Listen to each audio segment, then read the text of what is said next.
Good morning.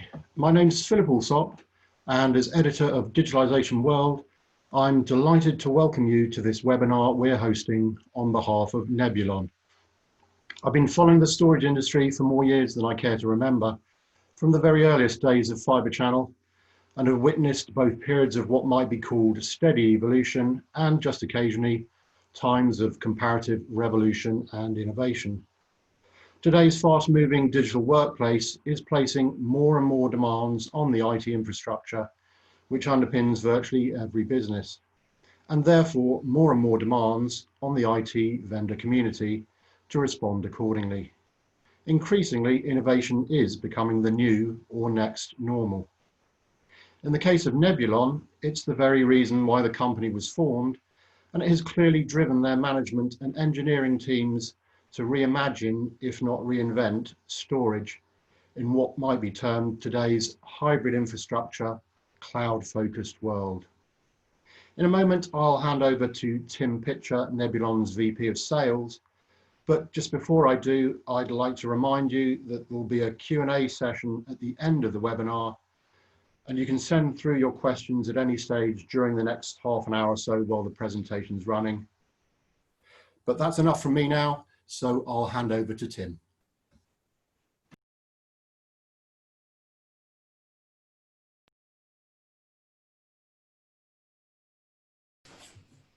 So welcome everybody, and thank you for joining us today. My name is Tim Pitcher and I lead the sales team here at Nebulon in what is a big moment for us and for our company as we come out of stealth mode, formally tell everybody our story and launch our company.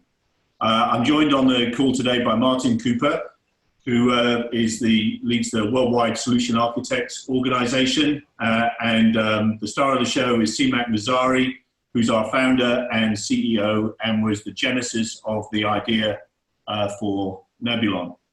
What we're going to do is run through our story. We're going to then give you some use cases. There'll be a detailed technical overview followed by a demo, and then we'll close the session with a Q&A. And without any further ado, I'd like to hand over to Seamak. Thanks, Tim. It's really excited to be here. Thank you for joining us. A little bit about the company background. The company is primarily founded by a lot of 3PAR alumni. David Scott, who was our CEO at the time, is our executive chairman.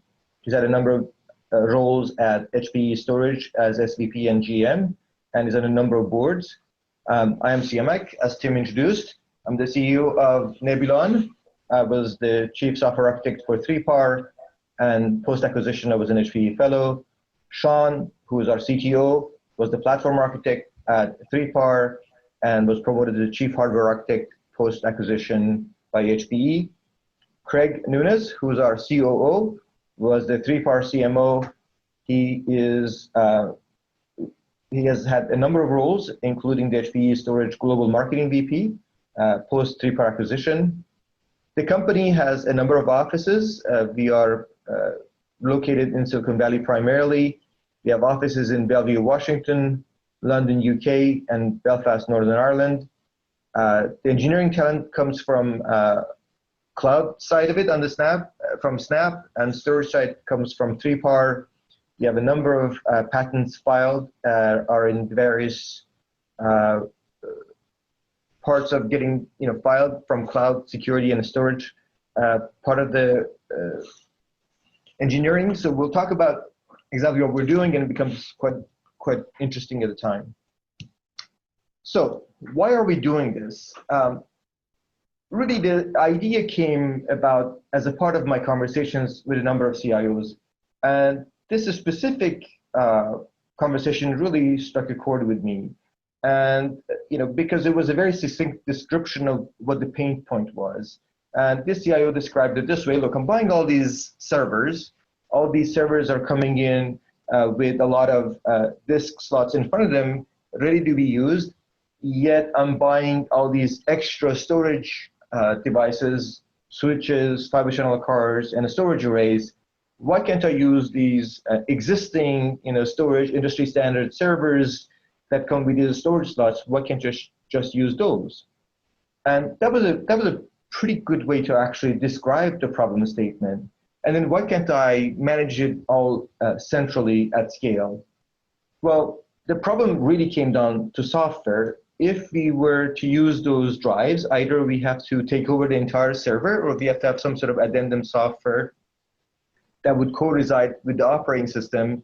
And that's just something that every single CIO will tell you the last thing they need is another agent or software piece in their servers.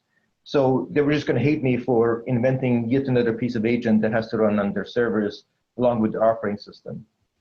But this problem essentially resonated, and I had to think about this for some time. And really, this company is the culmination of a number of years of thinking and a number of years of development. So what we are trying to achieve with this company is to really increase the asset utilization by reducing the cost of the infrastructure and the size of its footprint by using existing industry standard servers. And we also are planning to increase the operational simplicity and agility of the organization. There's a lot of operational overhead using these standard storage devices one at a time. And we want to accelerate deployment of new services. Today, enterprise IT, if you've ever dealt with it, it takes a long time to get anything deployed because there's a lot of processes. And they're saddled with these devices that really haven't changed in their management model for decades.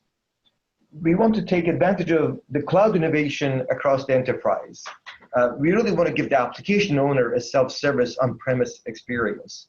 And this is something that folks are getting used to. They log into their hyper cloud vendor and they can just deploy what they need. This is something that the enterprise IT just isn't doing today, partly because they're using these building blocks that are very reliable but weren't designed for self-service. And you just need to build something that is at cloud scale to take you there. So what are we building? We are building what's called cloud-defined storage. At its heart, it's on-prem, server-based enterprise class of storage, but it doesn't really consume any of the server CPU or memory resources. It is all defined and managed through the cloud. So the building blocks of this architecture really are a secure AI-driven cloud-based control plane, which we call Nebulon On. In this model, all management takes place in the cloud. The management includes the UI and includes automation. And all the services are enabled by having a PCIe-based service processing unit that replaces existing storage controllers in the customer's application servers. So the customer buys a server from their favorite server vendor.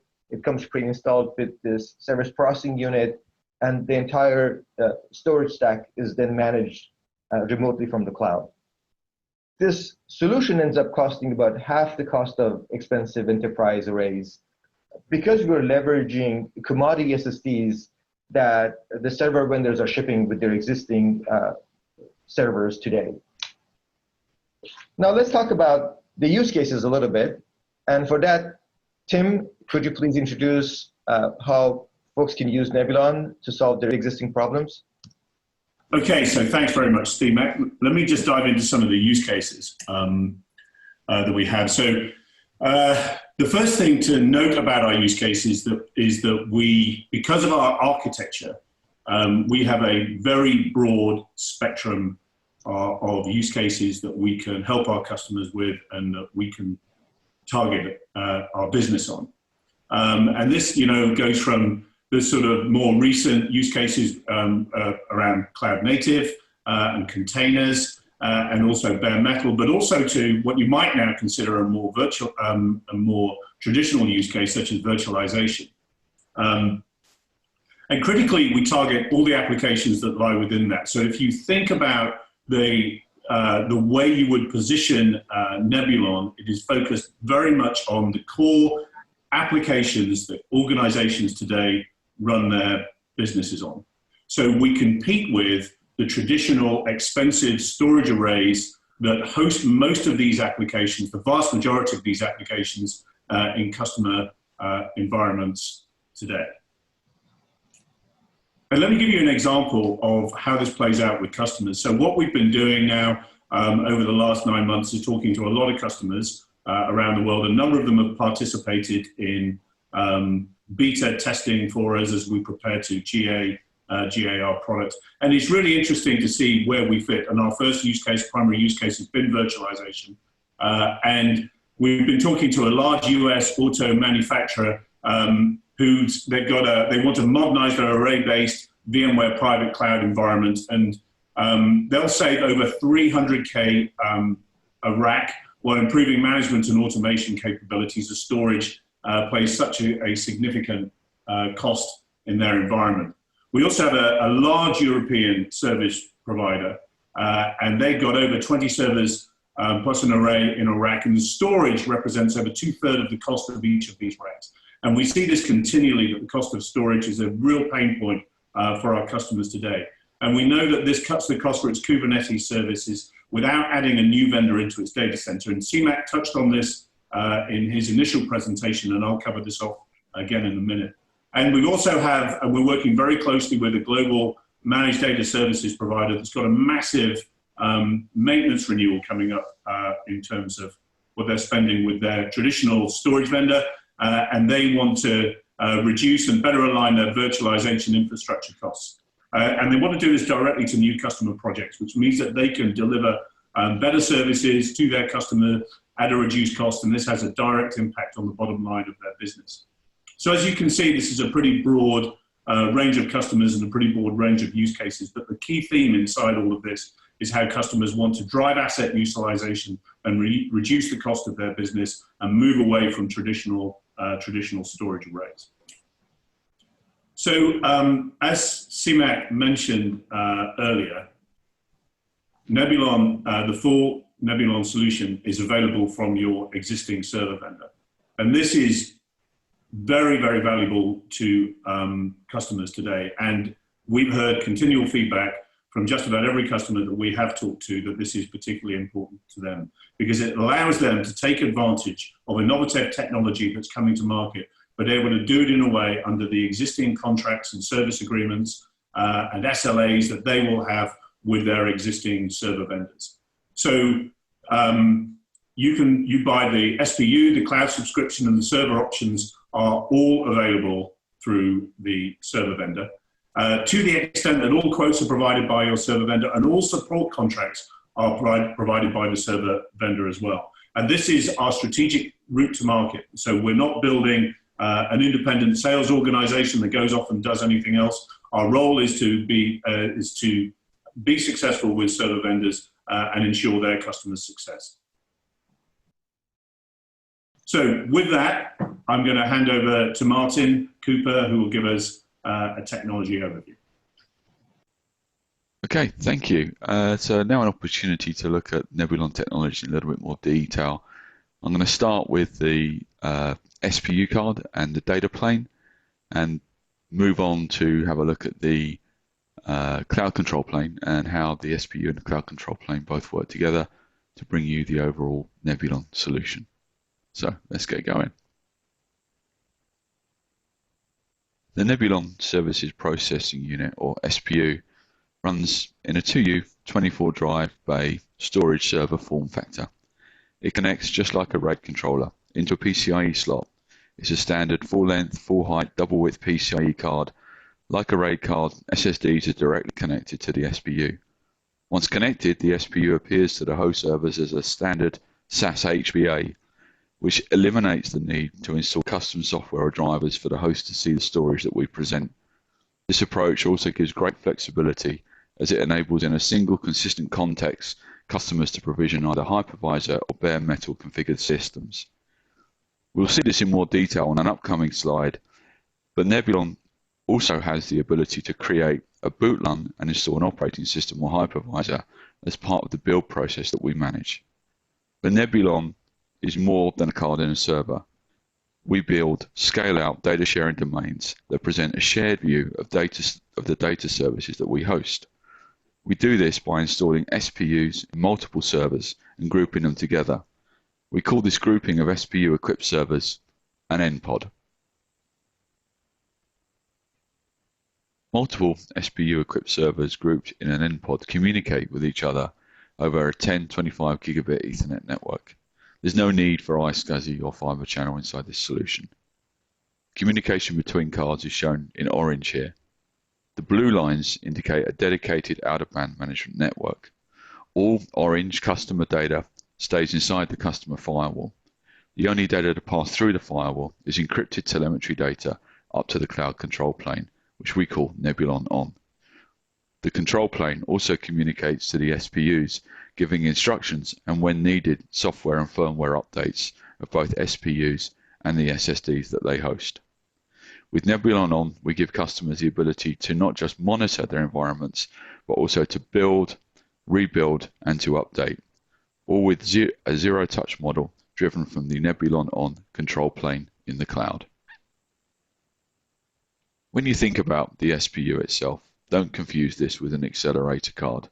The SPU is a fully featured storage controller miniaturized into a PCIe card form factor. The SPU appears to the host as a standard SAS adapter, and as a result, it works with standard operating system drivers, so you are not tied to a specific operating system or hypervisor. This also means no host-side software to access the storage we present, so nothing to update or manage in your hypervisors or your operating systems. The SPU offloads all data services from the host server: drive presentation, data deduplication, compression, erasure coding, snapshots, mirroring, and replication. Effectively, it provides all the features of an enterprise-class storage array with zero impact to the server with which it is hosted.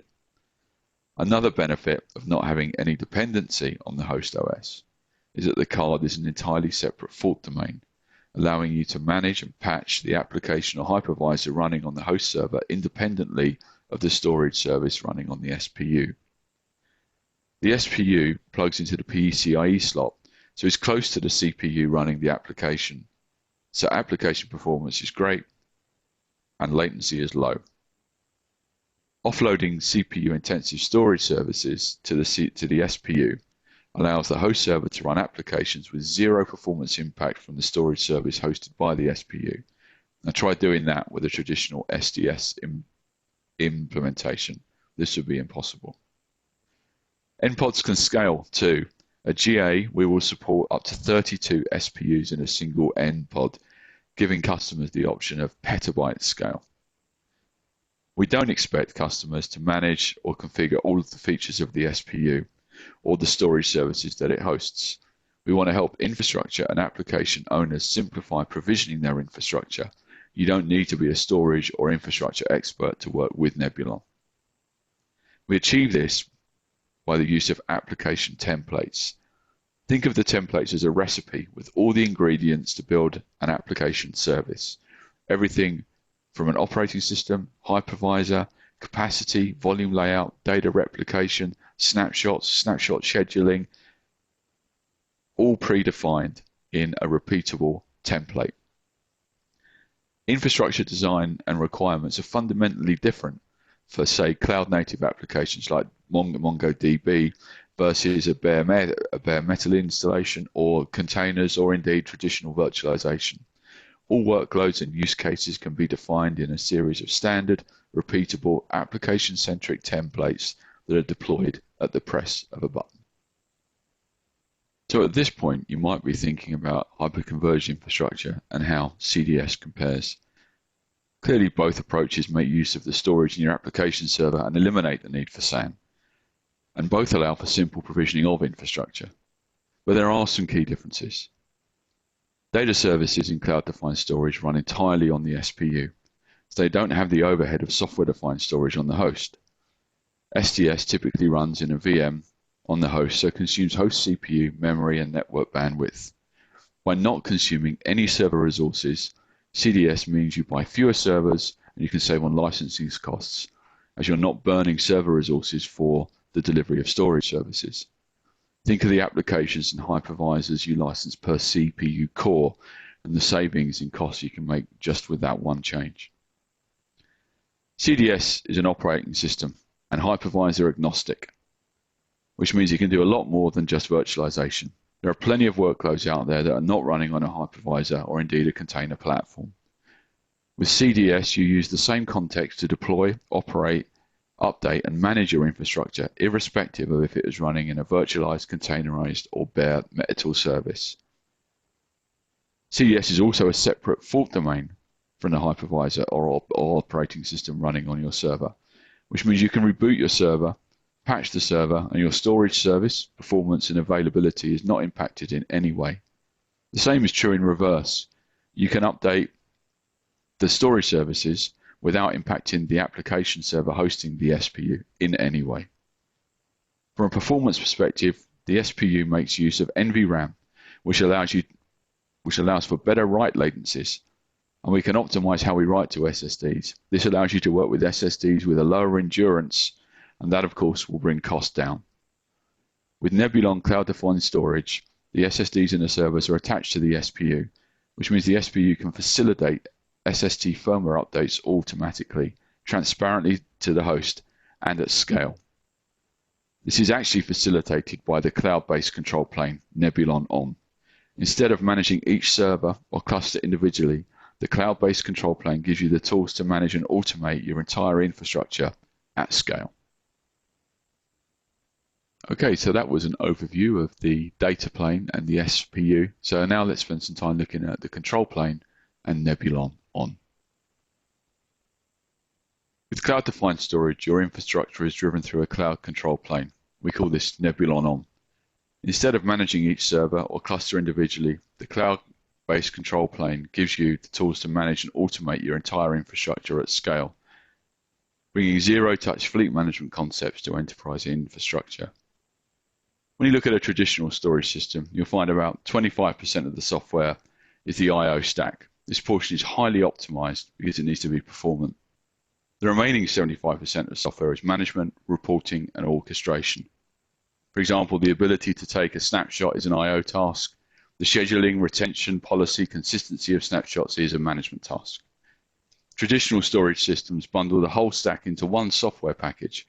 So if you want to take advantage of a new capability, you end up updating the entire storage stack. With CDS, the management stack lives in the cloud and is provided as a service. This means it's always up to date, and customers can make use of new features instantly rather than waiting for however long it takes to update their storage arrays or their HCI clusters. How many of your storage systems are running the latest or even the N-1 version of their operating system? When you think back to your last storage system upgrade, how painful was that?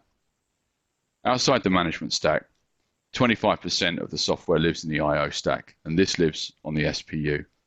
The I/O stack rarely changes once it's hardened and robust.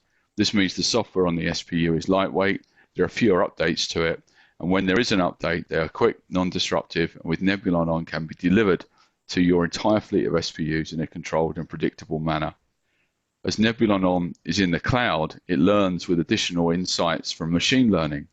So when you administer your infrastructure or automate your infrastructure, you can do that with AI assistance and insight. So in summary, think of the SPU as the I/O storage controller running an optimized storage I/O service that is orchestrated and updated by Nebulon On, which is a management, orchestration, and reporting service living in the cloud, delivered and updated with the simplicity of a SaaS model. Moving to a cloud control plane obviously means there must be a stronger focus on cloud reliability and security. The Nebulon On Cloud is made highly available by the use of multiple hyperscaler availability zones to ensure the Nebulon On Cloud is always available. We have also designed the SPU to continue to operate even if there is a loss of network communication between the data center and the cloud. Essentially, if connection to the cloud is lost, the SPU cards will continue to follow the last operating configuration, including what to do in the event of any type of failure. From a management perspective, we secure all management actions with role-based access control to ensure that only authorized users can work on the systems they are supposed to. We also audit all management actions in the cloud, so you have a log of who did what and when. All data is encrypted. We encrypt user data as it is stored on the SSDs in your servers, and it never leaves your data center. Management control telemetry data is encrypted between every component involved. We encrypt between browser and cloud, between SPU and cloud, and between browser and SPU. So security was on the top of our minds when we built the control plane, and that security concern led to what we call the security triangle. The security triangle ensures, through an exchange of securely signed tokens between the user browser, SPU, and the cloud, that only users that are within the customer's firewall can make changes to the infrastructure. This ensures that our solution is no less secure than an on-premises management station, but with the benefit that the cloud control plane sits in the cloud.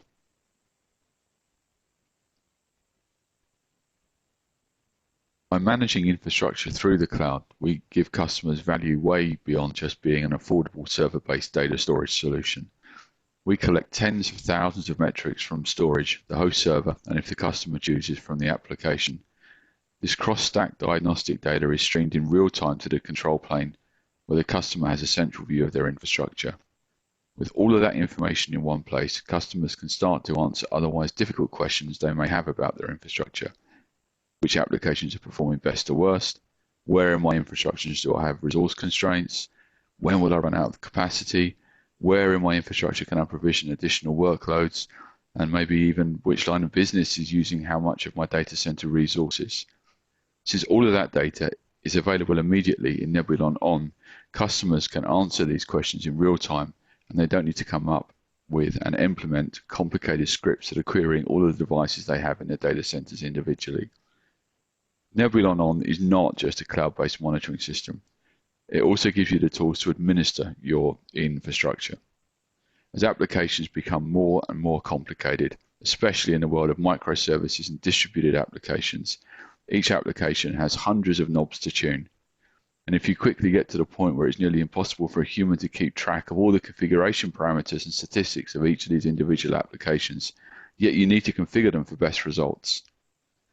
With artificial intelligence applied to all of the metrics and configuration information that is being collected from storage servers and applications, we can learn from and predict application behavior and help customers resolve issues quickly and even avoid issues before they hurt their business.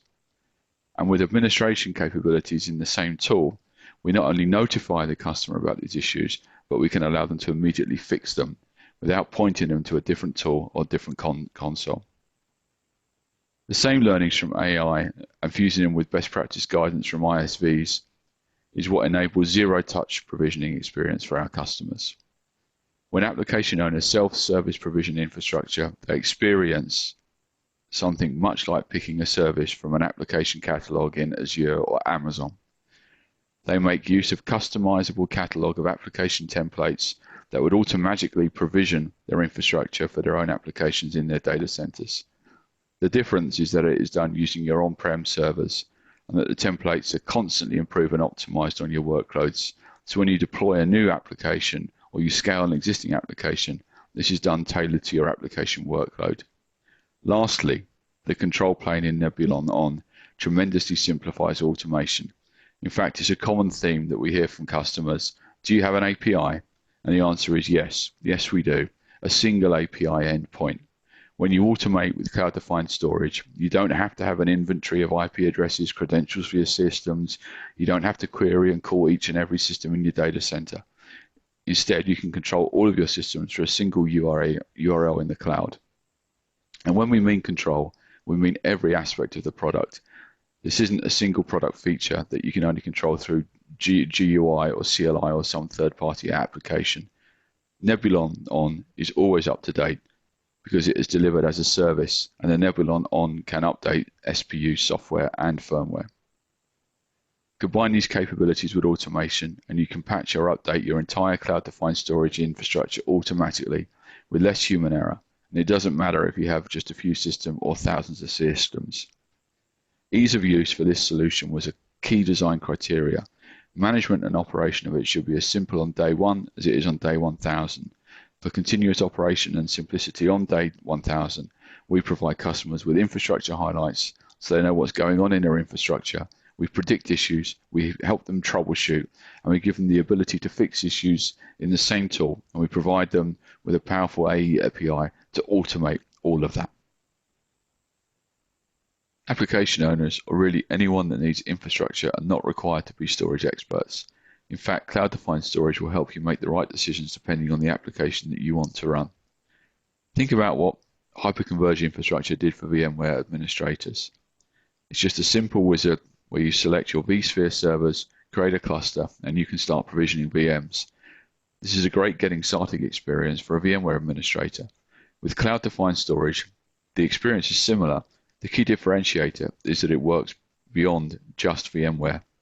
If you're a Kubernetes administrator and you want to provision servers for a MongoDB cluster or another cloud-native database, this simple getting started experience is also available to you. In Nebulon, you can make use of a curated collection of reusable application templates that define the server to storage configuration for your specific applications. So when you want to self-service provision an application, you pick your servers, you pick a template, and you get your infrastructure provisioned just as your application needs it. Of course, customers can append their own templates to this collection if they have special needs or they want to create a template for their homegrown applications. You can use this application template approach to provide application owners a way to easily, consistently, and repeatedly roll out their own infrastructure for their application. As an example, what an application template would define for a user, it would provision the right amount of volumes and their size considering the application's data reduction savings. It would set the right data redundancy and protection levels. It would apply an appropriate snapshot schedule and define which servers have access to which data. What the app templates will also allow you to do is automatically provision the operating system on the servers. Since we're a card on the server, we can use a volume from cloud-defined storage as a boot device without the hassle of setting up boot from SAN. Simple, predictable, optimized, and repeatable deployments are enabled by taking this templated deployment approach. Okay, so let's have a look at 4 different infrastructure deployment options here, all empowered via a templated deployment approach. Firstly, let's remember that cloud-defined storage enabled by a services processing unit in the application server doesn't have any dependency on the operating system or hypervisor. So it's really flexible in terms of the application use cases that we can serve. It works for modern cloud-native workloads, containers, virtualization, and also for bare metal workloads. So we think about MongoDB as an example of a cloud-native application. It uses a scale-out approach, where the application distributes data across multiple servers for better performance and capacity scaling, but also to provide data redundancy. In this example, the application takes care of resilience itself, so the application template will configure storage without data redundancy.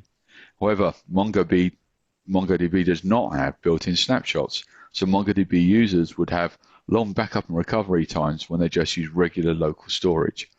With cloud-defined storage, they can make use of the instant protection and recovery facilities provided by snapshots, all of which is embedded in the MongoDB application template. Additionally, MongoDB data doesn't yield high data reduction savings, which is also incorporated in the decision-making on the size of the volumes provisioned by the templates. For a Kubernetes use case, you may run single instance containers or pods that require highly available persistent storage, which is only available on one host at a time, where Kubernetes schedules the pod. But more importantly, after applying a Kubernetes template, customers are able to use a CSI driver to provision and orchestrate volumes from within Kubernetes itself. As for VMware, of course, the default is that all servers in the VMware cluster have access to all storage volumes, as it would be the case in a traditional external storage array. You can have a template that is for development use, so it doesn't provision volumes with data redundancy, and you can use that template that is for production use, giving you mission-critical resiliency for your server volumes. So depending on the application type, users that are provisioning infrastructure tick the template, and Nebulon will define and implement the storage layout that best fits the selected application, so users don't have to worry about any storage artifacts or be an expert in the infrastructure that they're provisioning. So when app owners are provisioning and operating infrastructure with Nebulon cloud-defined storage, they don't necessarily have to manage and monitor individual volumes. Instead, they provision applications using the templates I described earlier. They just pick a template from a catalog, the on-prem servers that they want to use for their application clusters, and the template ensures that all the volumes and the artifacts are there with the right settings and tuned for the application on day one. Then during operations, the AI Ops feature in Nebulon provides actionable recommendations to application owners specific to their application. They can use the same tool in which they get the recommendation to fix the issue. As an example, assume that if a workload is imbalanced between servers in a cluster, they could identify this issue in Nebulon On and immediately take action and initiate rebalancing in the same UI. When they actually run out of resources in the application servers and need to scale out, the only thing they need to do is add a new SPU equipped server, and it will adapt to the right configuration as dictated by the template and observed by the workload in the end pod.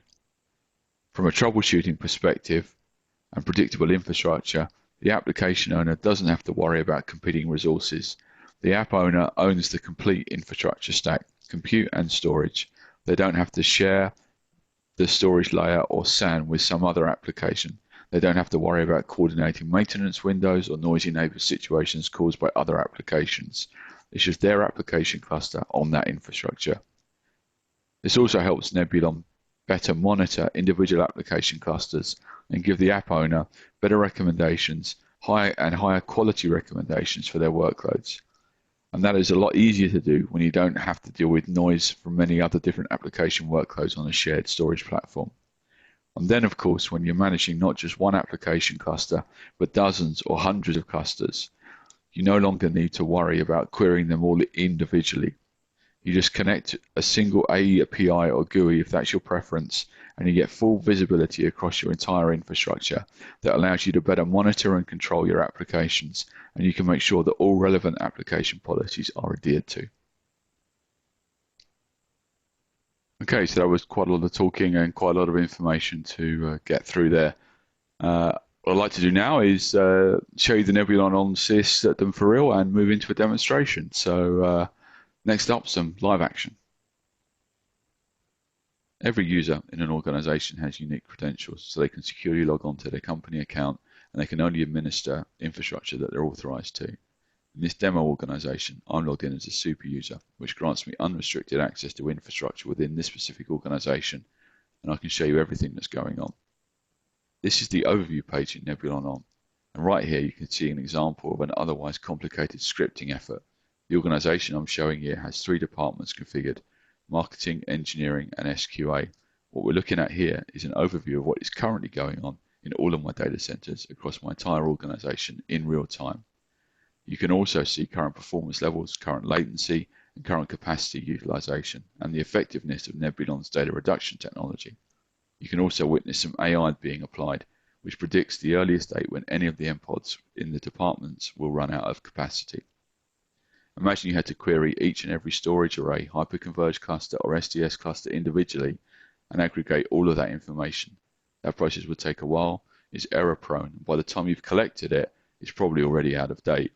Here you can see all of that information in real time with high confidence without any customization or scripting effort. I want to bring your attention to the control panel on the left side, from which you can select what type of information you're interested in. As an example, you can show more information about real-time performance or historical capacity information. This will instantly change the information that's presented on these cards. The more interesting control, however, is aggregation.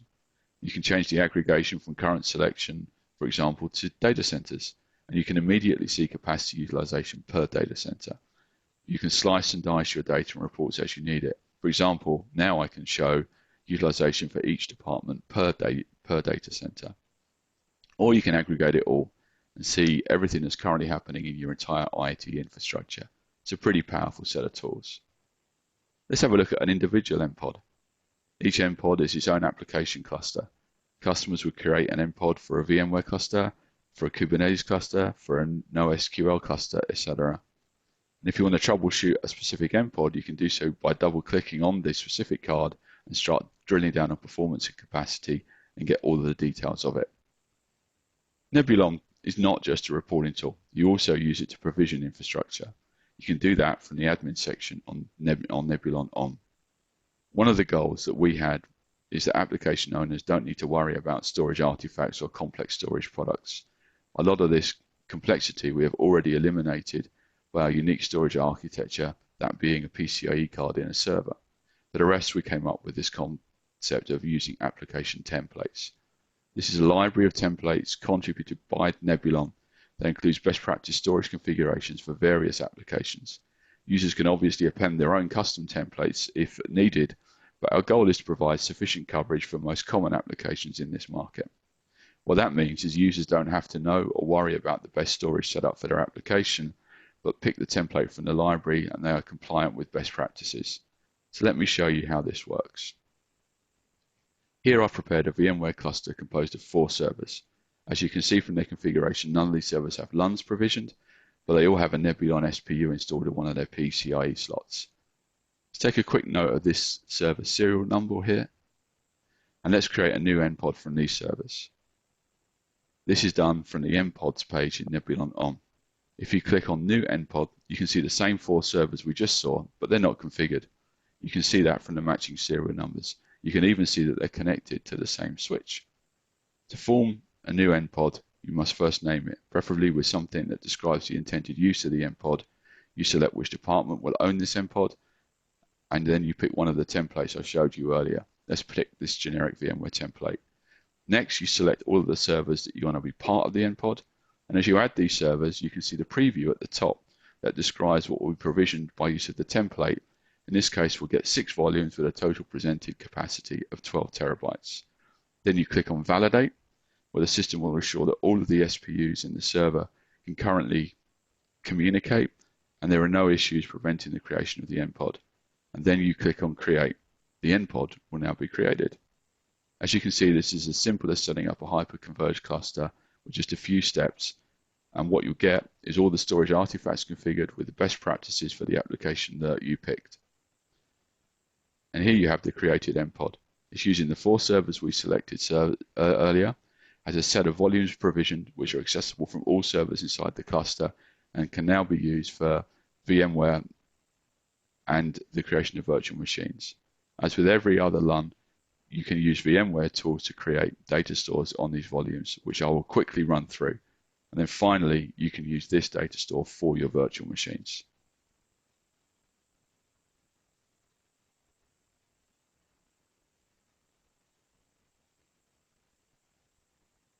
And there you have it. Okay, thanks, Martin, and thanks to you for your good work, and also especially thanks to CMAC for joining us today. We're going to go to a Q&A session after this, but what I do is I thought I'd just summarize very, very briefly why Nebulon and the value that we bring our customers. The first thing is that we continually hear from customers around the world today that the expense of server-based storage it really is incompatible with their business. We're seeing data growth on-premise, and we're seeing data increasingly coming back from the cloud as customers understand exactly where they need to keep their applications and their data centers from data sets from a cost perspective. And they really see that array-based storage is far too expensive for them. But they want to build these environments out on-premise without suffering the restrictions of software-defined storage and HCI, which they have tried, they have experimented with, and they know does not operate or scale at the core of their data centers. And secondly, just like in the cloud, they want to be able to enable self-service for application owners and lines of business owners, and reduce the burden of complexity on infrastructure managers, and definitely on storage managers, which is a role that we're seeing disappear from customers today as everyone focuses on the cloud and on infrastructure. So those resources just aren't there. So it's critical that these simple self-service environments are available for customers today. And lastly, our strategic go-to-market is with existing server vendors. And this is incredibly valuable for customers because it enables them to operate in a business as usual manner while they take on new and innovative technology that can have a dramatic impact on their cost base and their go-to-market. So with that, I'll close. And now I'd like to hand over for the Q&A to Philip Alsop, who's the editor of Digitalisation World. Thanks, everybody.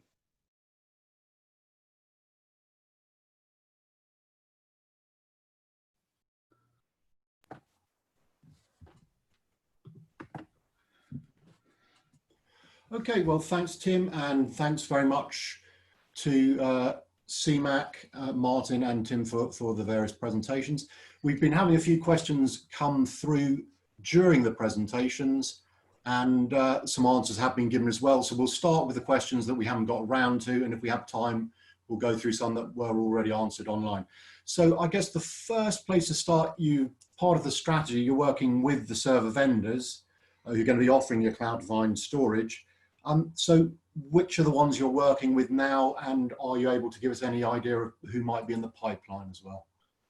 So today on our launch, and you can see it all on our website, we're with HPE and Supermicro. So we've got two fully signed up partners that we are going to market with.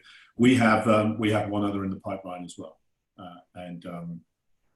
which we're delighted about. You know, it's obviously very important for us to be able to get to market with these guys. I think it's great for customers, as we mentioned in the presentation. So it's very easy for them to be able to consume new technology very, very quickly and efficiently. They don't need to think about supply chain, new contracts. And this is the same with our go-to-market model as well, which means that you've got all these channels and everything already lined up.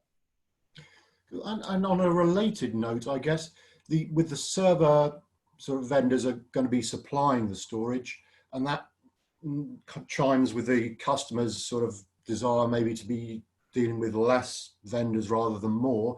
Was that, can I just ask, was that a deliberate strategy, or does it just sort of happen to be a nice coincidence that it helps them in that way? So the go-to-market with OEM partners is deliberate. I mean, we are a 2U card that fits into the servers. And so it just makes absolute sense for us to partner in that way. I mean, there's just a huge amount of benefit and efficiency all around for both customer, which is obviously the end goal, or the primary goal rather, and then of the server OEMs as well. But, you know, cloud is the thing that cloud has driven. You know, customers for 20 years now have been looking at how they reduce the number of suppliers they work with and just really get that complexity out of their business. So it is that is a very fortunate coincidence, I think, if we're really honest. But it wasn't the driver for why we're doing what we're doing, but it is a real advantage. Okay.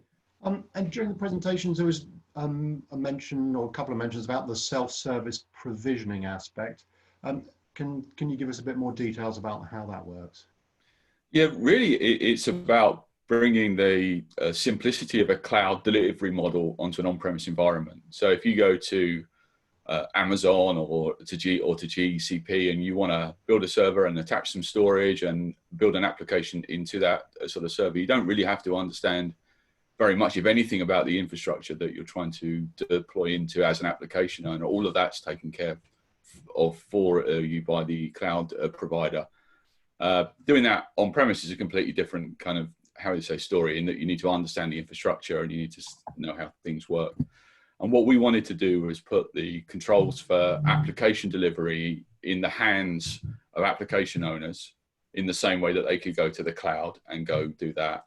But also through templates, establish guardrails, if you like, for infrastructure teams so that they can confidently give those controls over to the application owners and let a DevOps team go build their own infrastructures and know those infrastructures are built to the agreed specification, if you like, of what the infrastructure teams have sort of come up with. And things like data layout and snapshot retention policies and data replication policies and volume sort of sizes are very infrastructure-y things that are very important to make sure that the service, the application that you build is appropriate, fit for a purpose and meets the SLAs of the company with which it's being deployed.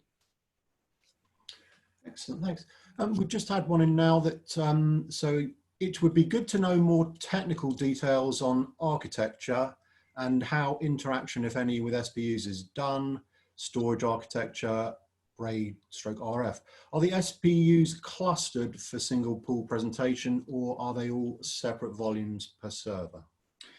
So there's actually a couple of answers to that. So the cards themselves are separate and live inside their own sort of server. You can have two cards inside the same server, and that's more for capacity and performance than it is for HA. The cards themselves cluster, if you like, over a dedicated 10, 25 gig Ethernet network, but it's not clustering in the sense of, you know, trying to stripe across all of the cards. It forms a data sharing pool, basically. So all of the cards can participate with each other and make the storage that they're presenting appear local to all of the other cards inside the cluster. So you think of use case number one, which might be VMware. VMware is expecting to see shared sort of storage, and the VMs are expecting to use each other's or are expecting to see the same pooled, shared pool of sort of, how would I say, storage. And we present storage in that way. Then you move to another type of application, say something like MongoDB or Kubernetes. Those technologies are more cloud native in terms of how they lay out data. So they understand at an application level how to build replicas of themselves and how to establish high availability in the context of being deployed in a cloud. So in that world, we allowed the application to do its sort of smarts, but then present a robust storage service to it that can take snapshots and do all of those sort of types of things. The card, if you want to understand the architecture, really think about the card as a RAID card, but with superpowers, right? So it connects to the server just like a RAID card, so plumbs into the PCIe slot, and just like a RAID card, you via a SAS expander, you plug the drives that would have gone into a RAID card into the Nebulon card. So it completely replaces the RAID card in that context, but it has its own dedicated network connectivity, and it has its own dedicated out-of-band management plane. So we gather all the storage and we present the storage back to the server that we're inside. We don't take any resources from the server in doing that, including network bandwidth. And then we can, dependent on the template or the policy that you put in, we can present that storage in the right way for the application that you're trying to deploy it on, which is why the templates are application specific rather than an application for a certain type of server. Excellent, thanks for that. So another one here, many vendors do offer a cloud management solution, but with cloud-defined storage, the control plane is in the cloud. I guess the obvious question is, why does this matter so much? It's controlled by the cloud by design, and it's not a strap-on management tool. It's an integral piece of what we do that's been architected in from the ground up in sort of terms of how we take care of things. So the whole notion on one of the slides that I sort of showed of splitting the storage operating system into two sort of pieces, the 25% of software that's responsible for I/O, so data snapshots, data deduplication, data compression, data encryption, data replication, all that stuff, all the I/O path stuff lives on the card. And the rest of it lives in the cloud. And if you think about that from how would that transpose itself to a service that works? If you think about snapshotting as a real basic idea, the ability to take a snapshot is a storage I/O thing. But the ability to schedule snapshots, to define a retention policy, to replicate shots, all of that, that's a management task. And we split the two, because the ability to take a snapshot is, once you can do that, you can do it. There'll probably, over time, there might be some optimizations in terms of how you take a snapshot, but it's pretty much a thing. But the orchestration techniques and the application integrations of those snapshots, once they've been taken, that's more of a dynamic thing. And so we have engineered on purpose our control plane to be in the cloud and controlling all of those features and functionalities. And you think about how often that gets updated. So rather than taking those updates as part of a whole software storage stack update, take that update as a SaaS model, the same way you get Office 365 and you get a new feature in Word, you get a new feature in your storage array or your sort of storage system in the SaaS delivery model. And the other thing to just point out is pretty much most of the cloud management or the cloud, the cloud kind of management tools that you sort of see out there are read So they read what's going on inside the infrastructure, and then you get a representation of that in some cloud management tool. We do all of that, and I hope that the kind of demo showed that how extensive that is for us. But we also have the ability to write. So not just tell you what's going on, but also to manipulate and orchestrate what is kind of going on, including providing software updates for the on-premise IO Engine card that like we have, firmware updates for that card, and quite importantly, firmware updates for the SSDs that we're also controlling. So thanks for that. So another one just come in. Can I use the server node for storage and as compute node with high-speed CPUs and high amounts of RAM? Yes, is the so yes is the short answer, and that's very much the purpose of what we've gone about in sort of one lens. So the whole notion of if we think about software-defined storage is a piece of software typically running in a hypervisor on your server that is using compute and network and memory resources to deliver the service that it can do. So if you think about a high math thing like data deduplication, very CPU intensive, data compression, very CPU intensive. And what we wanted to do was get that compute intensive thing away from the CPU inside the sort of server. And we're not the only company taking that thought forward right now. I saw that NVIDIA last week announced a new GPU with a networking offloading capability on it. So there are many techniques being used right now to offload services from the CPUs in the servers that they live in to allow the CPUs in the servers that they live in to run the applications that you bought them for in the first place.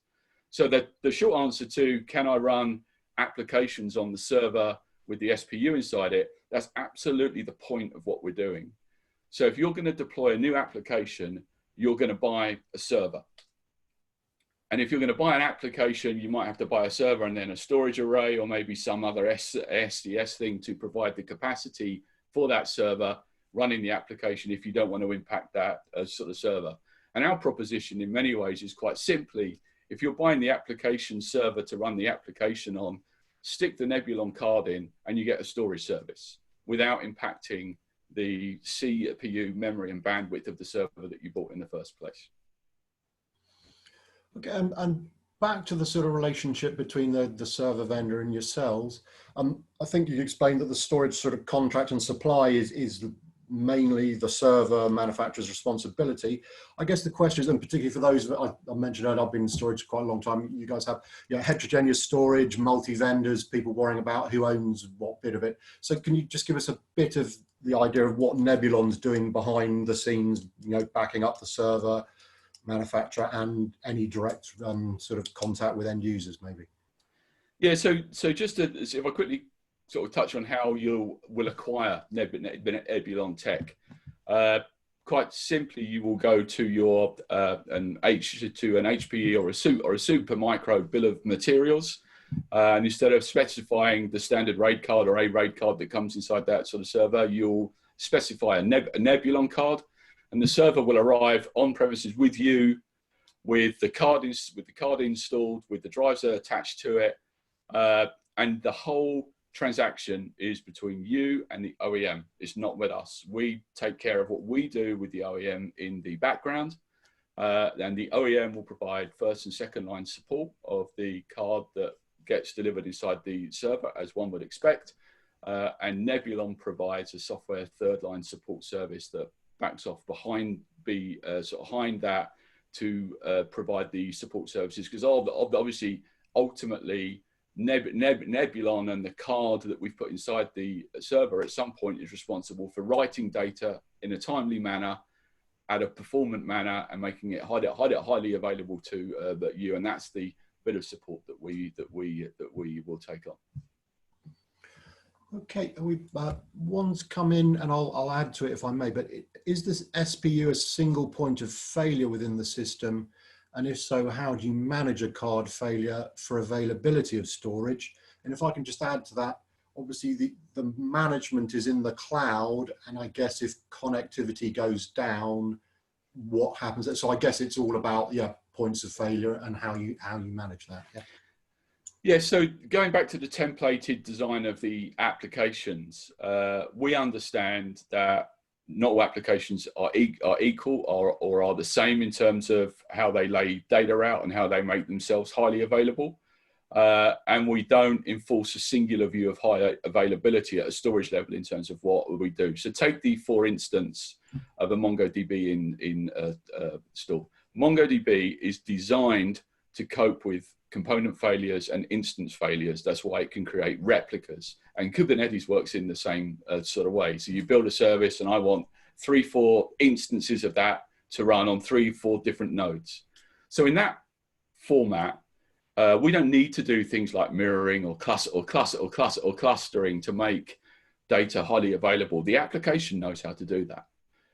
So the template you deploy for that is written in such a way that you don't need to build those extra storage services in at like the back end. In the instance of VMware, it doesn't work like that, and other sort of databases don't work like that. So in that case, the template that you write as part of the data layout delivers data mirroring. And inside the context of an N pod, if you were to lose one of the cards inside the N pod, they're not trying to hide anything here. There is one card inside one server, the same way that there's one HBA inside a sort of service. If you lost our card, it's a similar component failure type to that, similar blast radius to that. But the way the data is laid out inside the pod can cope with the card failing, and it's completely transparent to the applications running on it. Every piece of storage inside a shared N pod appears local to every other SPU inside the N pod. So we kind of mask the fact that it is remote, and we also have a replica of it inside the inside the pod itself. And in the case of one version, in one instance of it kind of vanishing, the pod handles how it repoints you to the kind of mirrored version of it. And the second half of that question is, so we're cloud managed. What happens when the cloud goes down, right? So to start with, the Nebulon cloud and the architects who designed the Nebulon cloud have made it highly available in multiple hyperscaler availability zones. So more than one hyperscaler, more than one availability zone. So from that point of view, we're going to be very highly available, but it's far more likely that there is a localized event that would cause the data center where we're installed to lose its connectivity to the web. In fact, I was talking to a service provider who said, you know, in the event of a denial of service attack, they'll proactively cut their link to like the internet and solve their problems in the house before they reconnect back out again. And in that case, if you think about the SPU card itself having this 25% of software running all the sort of storage services, the storage services and how they're configured are based on what we told them to do last. So your snapshot schedule will be X, Y, Z. Your mirroring relationship is A to B to C. Your, in the event of this thing failing, do that. And the cloud doesn't need to be there for that to be true. So if in the case of us being disconnected from the cloud, what the cards will do is what they were last told to do and keep on doing that until someone tells them to do something different. So last known good, if that makes sense. So in the event of the cloud not sort of being there, the cards don't need an instruction from the cloud to actually sort of cover from a card failure, a drive sort of failure, or a bunch of network ports kind of going out. We understand how to do that. The cards have been told how to deal with that by the cloud. They've been programmed in how to cope with that. And so if the cloud isn't there, then they're just going to work fine. And sticking with the cloud, we've got a couple of questions. Is cloud connectivity to private, public, and hyperscaler cloud infrastructures? The cloud connectivity from the context of the management plane is into a hyperscaler.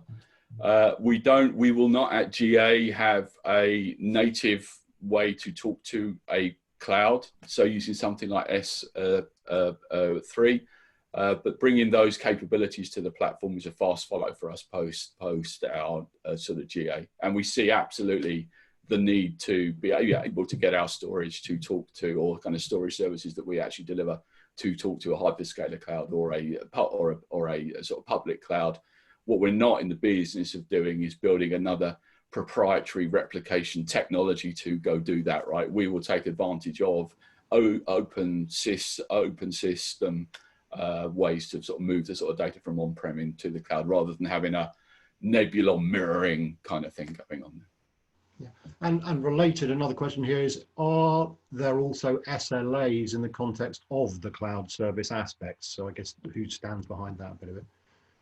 Yes, there will be an SLA around the availability of like the Nebulon cloud, and the design intent is that it's always on, right? So, but yeah, there is going to be that in there as well. Okay, I think we've got time for a couple more maybe. So scalability, I guess, is a big part of this. And can you give us some idea of that, and also how you would compare yourself with other sort of solutions out there on that front? Yeah, I think scalability is always one of those kind of, a bit like high performance is kind of one of those lines everyone likes to draw on a sort of slide, and so I can go to 25.5 exabytes in a single instance. I think scalability is more about failure domains, and how big a failure domain do you want to build? Not saying that our technology will fail, but how big a thing do you want to go manage? Do you really want to manage a 35 petabyte fiber channel SSD SAN, or would you rather manage fewer, smaller ones? And the notion of scale out, typically, other than technologies, and I'll mention someone else's, other than something like EMC Isilon, which is about scaling out in the NAS world, is about scaling out performance, as well as scaling out capacity, as well as scaling out that whole end of the world. If you park that approach to scale out to one side, and you think about the other approaches to sort of scale out, really they're all about simplifying management.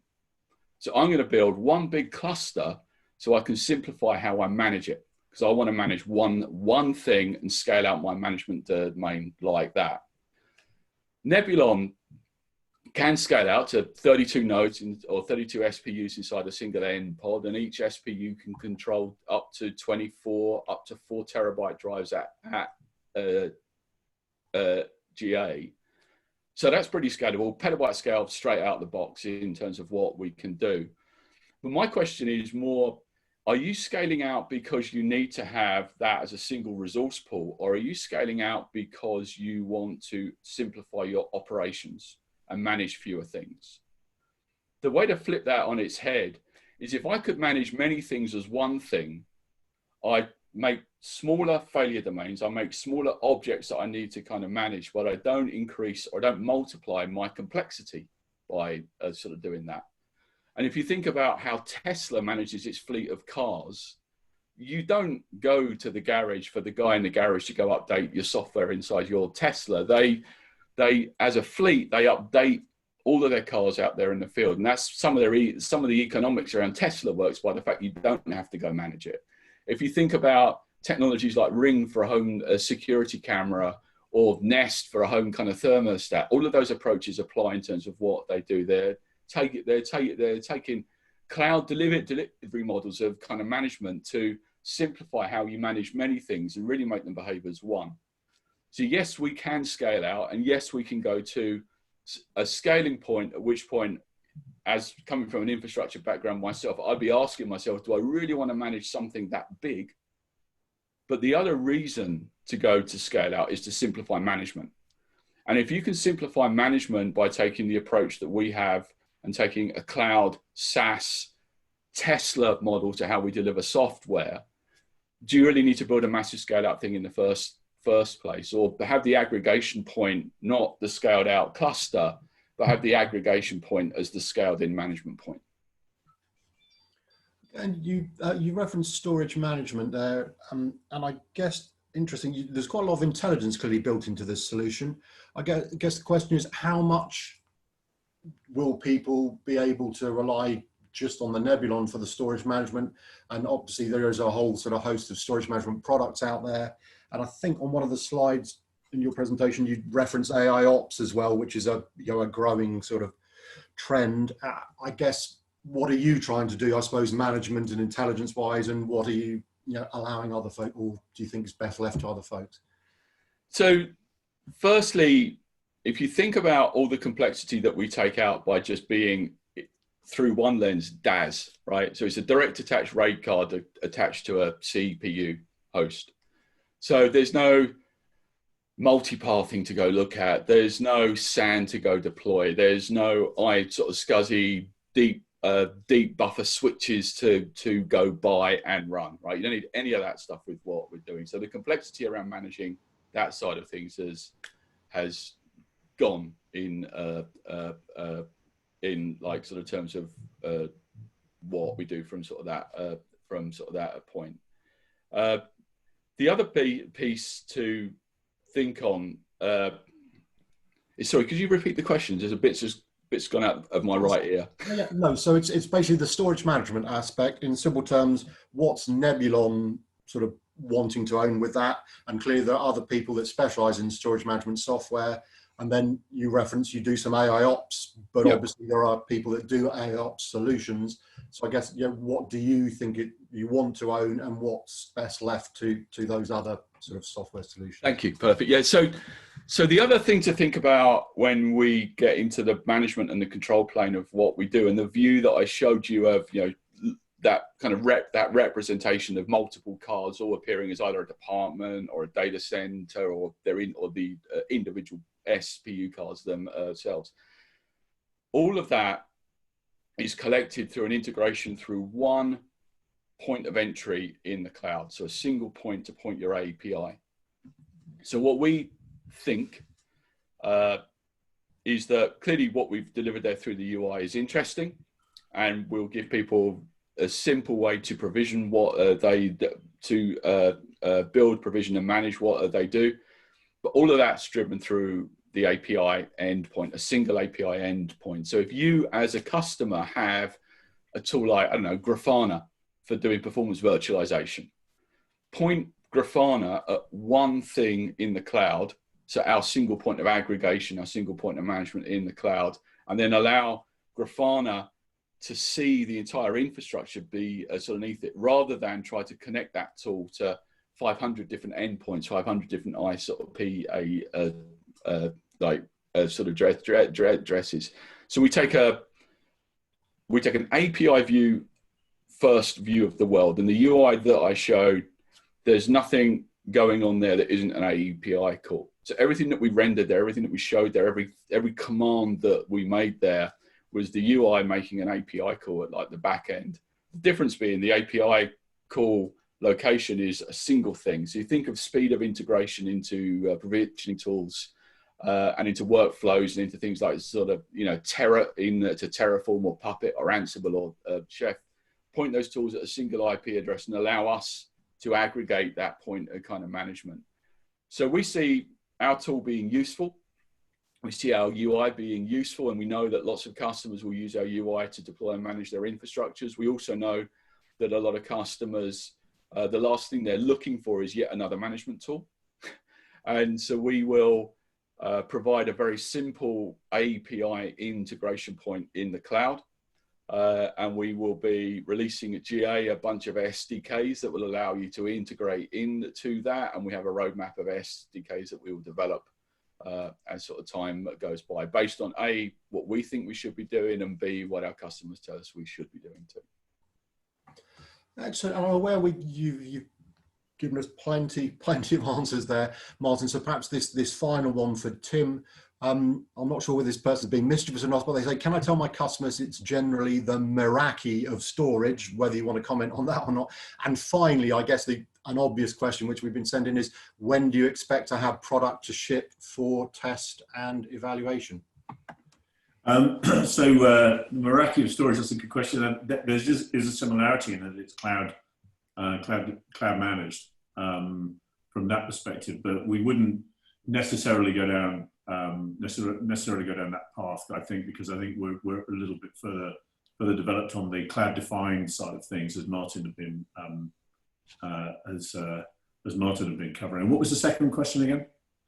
It was, I think, when's the availability for testing? Oh yeah, so we are in the middle of GA now. Sorry, in the middle of beta now. So customers can test the platform. The great thing is that we've got two ways in doing it.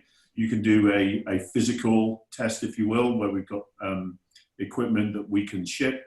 But the reality of it is all the values in Nebulon on. So you know, a lot of customers are just testing by going on to, you know, we've got a full test plan, and customers can use our cloud to be able to test the environment and look and see how it would fit and work for them, which is really nice and easy. And actually, over the last over the last 3 months, it's been a very difficult time for everybody. We've been able to continue doing a lot of testing and a lot of work with customers. And not need to ship stuff to data centers, because obviously we've been locked out of that. And we actually think that will be the majority of how our testing will go. By a factor, I think, my personal view on it is it will be a factor of about 10 to 1. I think customers aren't particularly interested in, you know, having a card in a server. There's nothing to see, you know, it's zero touch. It's often, you know, ideally it's zero footprint as well. So because it's in a server that you were gonna buy. So there's nothing particularly interesting to see or do there. It will come self-contained anyway in the server as we ship it out. But we do accept that some customers are absolutely going to want to see that operating. But so I think most of it will be in the cloud, and that's how customers will test it. We're a few months away from GA. You know, we've not released an absolute hard date, but yeah, it's not long. But if customers want to see what we do, they want to look at it. And they want to see the cloud, everything that you've seen in the demo that Martin showed you. We can let customers, we can give them the keys, as it were, and they can go play around and look at it themselves. Okay, that's excellent. I think we'll wrap it up there. I'm not quite sure whether we were supposed to finish a few minutes ago, but anyway. So the questions we haven't been able to cover, and there are a few of those, I believe that they will be answered by the Nebulon folks offline in the next couple of days. So I'd like to finish by thanking Nebulon, obviously, CMAC, Tim and Martin, for bringing alive the ideas and technology behind cloud-defined storage, which I think really is a new and elegant way of addressing many of the current pain points experienced by storage admins and the wider IT infrastructure community as they seek to meet the expectations of what we'll call the digital enterprise. And thanks particularly to all of you who've tuned in to listen, watch the webinar. I hope you'll agree with me that cloud-defined storage really does promise something of a storage revolution, and that you'll be keen to explore the technology further with Nebulon in the coming days. Just one final point of housekeeping, that Nebulon will be reaching out to, I think it's the 5 winners of the Amazon gift card later today or tomorrow. So with that, thanks once again to Nebulon, and particularly to you, the audience, for attending, and goodbye. Goodbye. Thank you very much.